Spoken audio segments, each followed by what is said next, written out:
So today I got on the Zoom call with a pretty big investor, a real estate investor who was, really wanting me to do their books. And I, was pretty excited about it, but from what I had already talked to him, I was a little skeptical because I didn't quite like the vibe a little bit.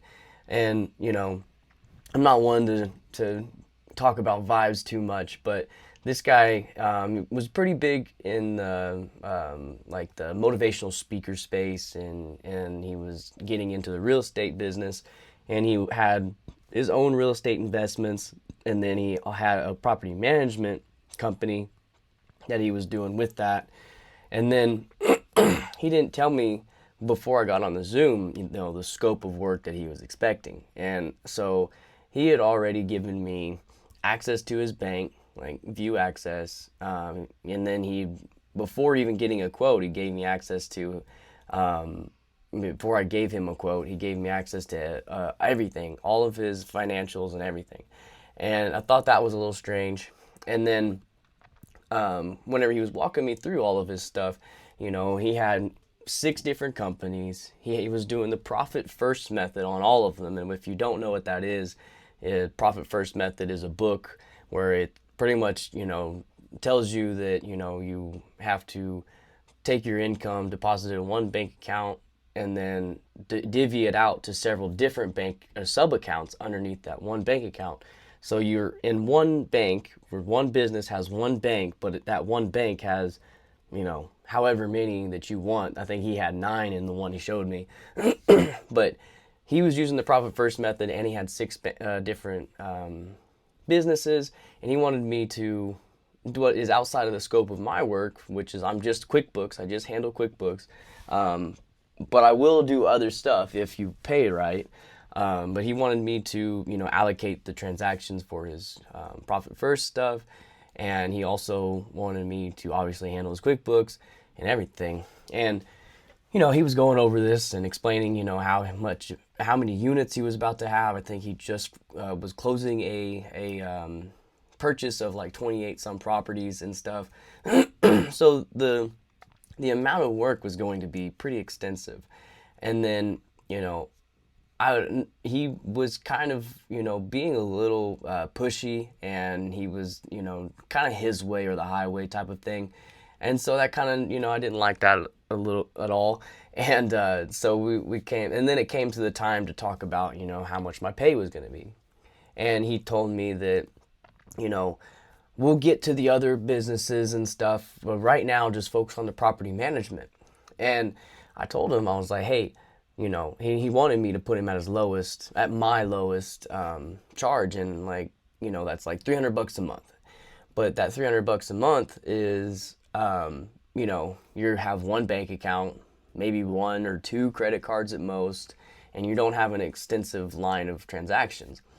And the problem is, the profit first method has, he had 9 accounts under one bank, and he's making transfers from that one account to all of these different accounts. And in QuickBooks, what a lot of people don't understand is you have to track every single one of those transactions, every single one of those transfers. So, that makes the work a little more extensive, a little more complicated. You have to make sure that everything matches, right? And, so I told him, I was like, hey, I can't put you at the lowest, even if we're just doing this one account. And he wanted me to go back months of cleanup. And I was like, hey, I'm going to have to charge you every single month. And he didn't like that, And I, if it was a client that, I was really interested in taking on and didn't think that he was going to take advantage of my time, I probably would have went ahead and, worked with him on the price. But since it was a client that I could tell was going to be a lot of work, he's going to take a lot of my time, and it seemed like he doesn't need a 1099 contractor. He kind of needed a W-2 employee that he can tell, how to do their work. Because a 1099 contractor like me, I'm doing the work. I'm doing it how I want to do it, because you're contracting me to do the work that I do. And, I don't think that he quite understood that. And he was kind of treating me like a W-2 employee. So, I didn't budge on the price. And I told him, I was like, hey, I'm going to charge you this much. And then for the monthly bookkeeping going forward, I went for like $1,000 per month, which is kind of steep. But the reason I went for that is because, yeah, right now it's just a property management company and it was pretty clean. It was hardly anything on there. The transactions were super low. But as soon as if that 28 unit property went through, I'm going to have to start, tracking every single one of those units. And that's going to be extensive. I'm going to have to put in, all of the HUD statements. I'm going to have to do all of the, the tracking after that, the class tracking and everything. And it's going to be extensive. And if he was to, put that on me next week and I only got paid $300, that's a huge waste of my time.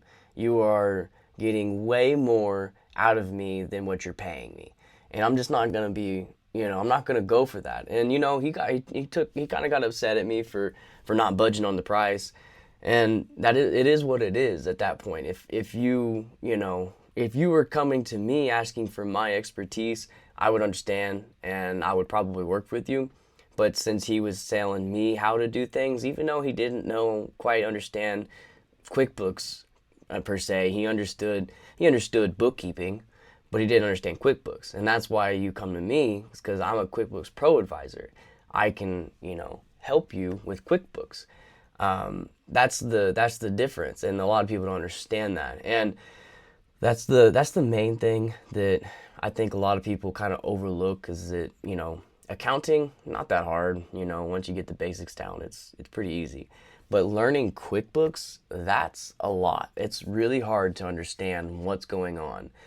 And so, I pretty much turned him down. Like, if I wanted him, I could have worked with the price a little bit, but I pretty much turned him down. And honestly, that sucks because I could use the money right now. I'm not gonna lie. I don't have a lot of clients right now. I don't have, I'm not making a living right now.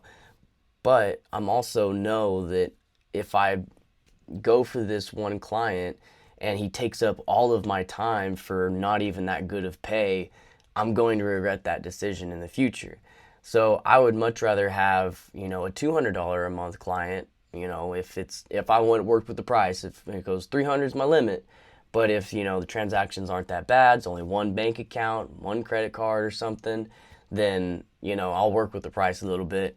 But I'm not going to work with the price if it seems like the client is going to be asking for a lot more in the near future. If they're going to be growing like a regular business and, not dumping a ton of money into the business, this month, then yeah, I'll work with the price with you. But if I can tell that you're about to just explode your business with 28 more properties all at once, I'm going to charge you in the expectation that those 28 properties are coming this month, But I don't know. I could regret this decision later on. I don't think that I will, but I'll come back to this video in the future. Come 6 months from now, and I'll be able to look back and say, dang, you made a good decision, or dang it, you should have taken that that position, because he is a big investor and he could have connected me with people, going forward. So that is another aspect that you have to think about. Like, are you okay with, not accepting someone like that? Even though they could connect you with clients later on. For me, I chose this path, and like I said, we'll see if I made the right decision or not. But if you want to see all the other videos that I've come out with, check out the next videos that are probably showing right now.